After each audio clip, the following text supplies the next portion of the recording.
हर खबर पर होगी आपकी पकड़। डाउनलोड कीजिए एबीपी लाइव ऐप।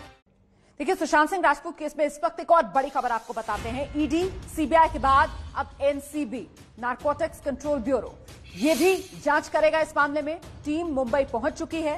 दिल्ली से नारकोटिक्स कंट्रोल ब्यूरो की टीम अब से कुछ देर पहले मुंबई पहुंची है। नारकोटिक्स दफ्तर से आपको दिखाते हैं एबीपी न्यूज संवाददाता अजय दुबे की स्पेशल रिपोर्ट। तो टीम नारकोटिक्स की देखिए पहुंची है मुंबई के ऑफिस में। ये नारकोटिक्स की टीम पहुंच गई है। पूरा ये मामला जिस तरीके से बढ़ा है, इसके बाद नारकोटिक्स की टीम अब मुंबई पहुंची है। और देखिए ऑफिस जो है यहाँ कुलाबा में, उस ऑफिस के लिए पहुंची है। आप बैग देखेंगे, हाथ में बड़ा सा बैग है जिसमें जो पूरी तरीके से काम करने का एक तरीका है, उस तरीके से इस काम को नारकोटिक्स की टीम करेगी जो मुंबई पहुंची है।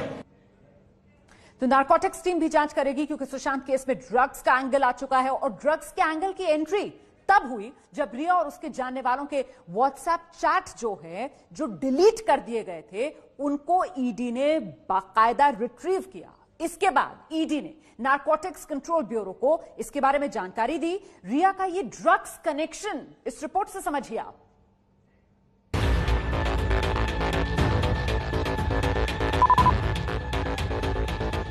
रिया के ड्रग्स कनेक्शन की जांच करने के लिए एनसीबी ने भी अपने कदम आगे बढ़ा दिए हैं। ईडी की जिस शिकायत के बाद एनसीबी जांच में कूदा है, उसकी कॉपी एबीपी न्यूज के पास है। ईडी की चिट्ठी में रिया पर जो संगीन आरोप लगाए गए, उसके मुताबिक 2017 से रिया ड्रग्स के खेल में शामिल थी। रिया ड्रग्स खरीदती भी थी और सेवन भी करती थी। रिया ने सुशांत के डेबिट कार्ड का पिन सैमुअल मिरांडा से हासिल कर लिया था। ईडी ने रिया और सुशांत के हाउस मैनेजर सैमुअल मिरांडा की बातचीत का जो निचोड़ निकाला, उसके मुताबिक रिया और सैमुअल मिलकर साजिश में शामिल थे और सुशांत का पैसा अपने ऊपर उड़ा रहे थे। सुशांत सिंह राजपूत केस में मनी ट्रेल की जांच कर रही प्रवर्तन निदेशालय ने जब रिया चक्रवर्ती के फोन की क्लोनिंग की तो व्हाट्सएप चैट से कई चौंकाने वाली जानकारियां सामने आई। व्हाट्सएप चैट से खुलासा हुआ कि रिया चक्रवर्ती ने सुशांत सिंह राजपूत के डेबिट पिन हासिल कर लिया था। और न केवल रिया चक्रवर्ती बल्कि शोभिक चक्रवर्ती, सैमुअल मिरांडा और रिया के करीबी भी सुशांत के पैसों पर ऐश कर रहे थे। इस कॉपी में रिया के जिस ड्रग्स कनेक्शन को आधार बनाया गया, उसका खुलासा कल ही एबीपी न्यूज ने किया था। इसी साल 17 अप्रैल को रिया ने सैमुअल मिरांडा से भी ड्रग्स की बात की थी। हाय रिया, माल खत्म हो गया है, क्या शोभिक के दोस्त से ले लें? लेकिन उसके पास हशीश और गांजा ही है। हाँ, हम कर सकते हैं।